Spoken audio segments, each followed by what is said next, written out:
Hello and welcome to the Math Bender. This is an extension of exponential functions.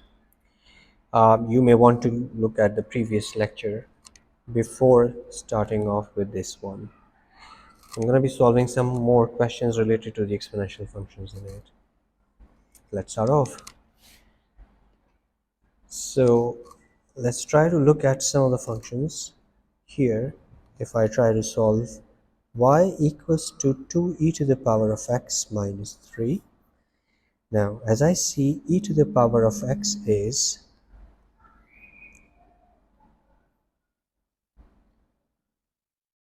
like this, where it's as same as the other exponential functions as far as the sketching is concerned, and the asymptote line is the x-axis, or y equals to 0.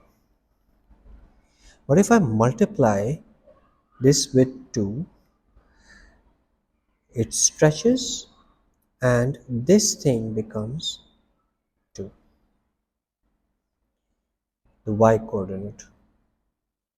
Next is when I shift it 3 units down, so I can write this as y equals to 2e to the power of x minus 3, which means it is moving 3 units down. The same function moves 3 down, and the same coordinate, which was 0, 2 initially, is now 0, negative 1 after moving 3 units down. The asymptote line, which was y equals to 0, is now y equals to negative 3.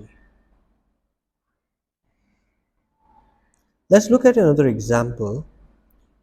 100e to the power negative x plus 10. So y equals to 100e to the power negative x plus 10. So let's try to look at it. As we all know that e to the power of x, this is e to the power of x. If I have to draw e to the power negative x, it's a reflection of the parent function e to the power of x in the line x equals to 0 or y-axis. Something like this. So this is e to the power negative x. Now, if I say y equals to 100 e to the power negative x, so the same function, which was e to the power negative x, becomes now, this coordinate is 0, 100, which was initially 0, 1. And the asymptote line is going to be as same as y equals to 0. Now y equals to 100 e to the power negative x, and if I add 10 to it, this means the function moves 10 units upward. So after moving 10 units up, this function will look like this. So the point which was at 0, 100 after moving 10 units up will now be 110. The asymptote line, which was initially at y equals to 0, goes up and becomes y is equals to 10. Remember that in these type of question, the range is identified by the asymptote line, because if this function y is greater than 10. So let's see if we have a function already sketched and we have to just find out their equation.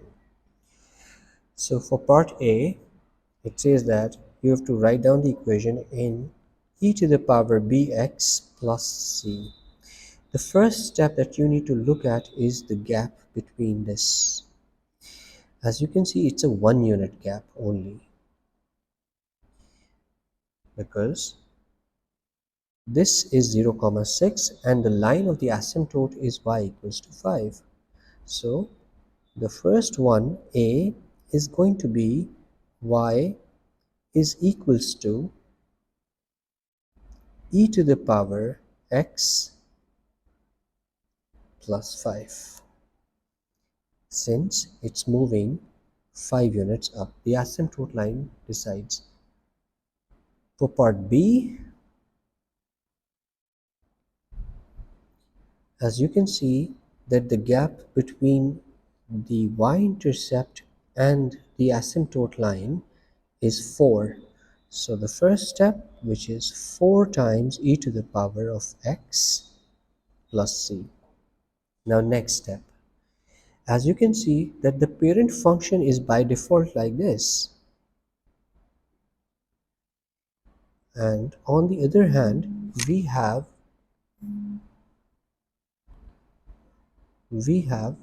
a function which is drawn exactly opposite, or the reflection in the, so it is e to the power negative x.